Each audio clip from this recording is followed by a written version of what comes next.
Let's dive into the discussions shaping the nation. The office of Comhairle has been dragged into a mess of the government's making. Her position has become untenable because of a deal between the government and Michael Lowry and his group. And the big question is why? Why is the government willing to go to such lengths to facilitate Mr. Lowry? Why do they insist that you can be in government and in opposition at the same time, all for Mr. Lowry? None of us know why. Mr. Lowry is certainly not saying. He's showing everyone the two fingers. None of us know what's in the secret grubby deal the government negotiated with Michael Lowry. We do know it included the very office of Comhairle. And so here we are at this impasse. The last thing any of us wanted in the Labour Party, because throughout my career I've been proud to work constructively and collaboratively, and that's what Labour activists do. In the Dáil, the Ceann, the European Parliament, on our councils and in our communities, we use our voices to raise the issues that matter on housing, healthcare, climate, on jobs, on the cost of living.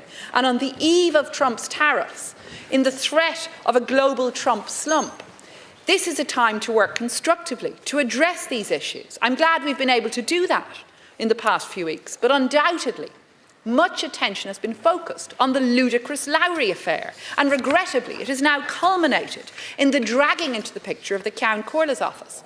And we in Labour worked hard to find a resolution to this from the start. The Taoiseach has left, but he will recall that I approached him and the Taoiseach very early on in the process, directly here in the Chamber, seeking to find a resolution.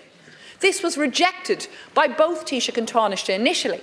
I'm glad to say we did then all come together, all the leaders of all the parties. We did reach an agreement in good faith. It was read out into the Dáil record by the former government chief whip, Hildegarde Naughton, saying the government will work to secure agreement acceptable to government and opposition on this matter.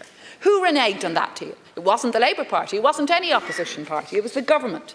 And a number of concerns arise as a result of the ramming through of the change to standing orders that the government insisted on putting forward. First, we see an unacceptable outcome where the Lowry lads and lassie are now to be regarded as being on both sides of the fence in a cynical manner, to be occupying both government and opposition benches, and in some cases moving benches to and fro. Secondly, the government has sought to create this sham set piece. We're going to see it tomorrow, a new other members' question slot, a sort of theatrical government TD's parliamentary party meeting in public. And a parliamentary party meeting in private would certainly be a lot more critical of government ministers than I think we're likely to see tomorrow. And finally, we saw a manner in which the government and Comhairle rammed through changes last week in a way that's simply not acceptable. Deeply frustrating through this saga has been the attitude of the Taoiseach, becoming increasingly tetchy, patronising opposition leaders, accusing us of subverting democracy, even of being arsonists today.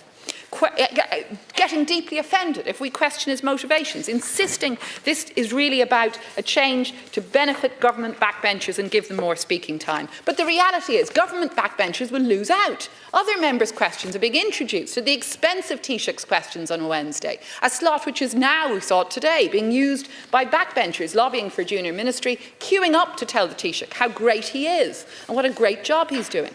The Taoiseach has changed his view on Dáil reform. He went back through some selective memories about the Labour Party. Well, let me remind the Taoiseach that in 2016, after the February general election, he made Dáil reform a condition of government formation, saying there should be a major limit on the ability of government to control all business on an ongoing basis. Fianna Fáil at the time produced a paper on Dáil reform saying, freeing the Oireachtas from the absolute control of government is the single most important reform required. Well, how things have changed.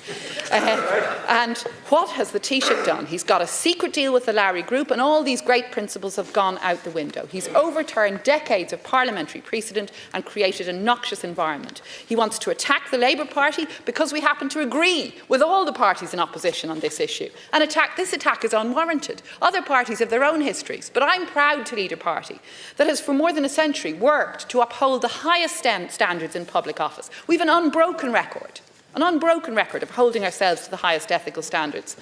The Taoiseach can't say the same of his own party. When it comes to ethics, it's not the Labour Party who's negotiated a deal with a convicted offender who has been named by a tribunal as being profoundly corrupt. Members of Lowry's own group won't even sit beside him, but Fianna Fáil and Fine Gael will stop at nothing to defend him and his deal.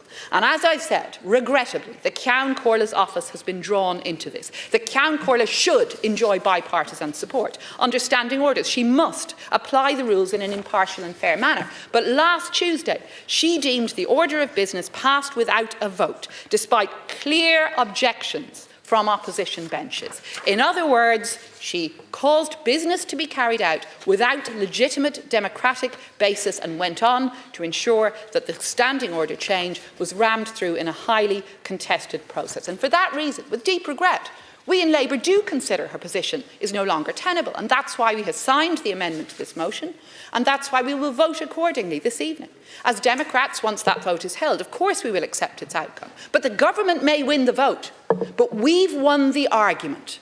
People see through this farce, and the responsibility for that lies with government. And this will be the lasting legacy of Micheál Martin on Dáil reform: a noxious environment in the chamber, a breakdown in relationships, and two fingers from Michael Lowry. The well of goodwill has been well and truly poisoned, and all efforts to reach a resolution in good faith were rebuffed by government on this. This is a mess of your making. Like, share, and subscribe, and let us know your thoughts in the comments. We'd love to hear from you.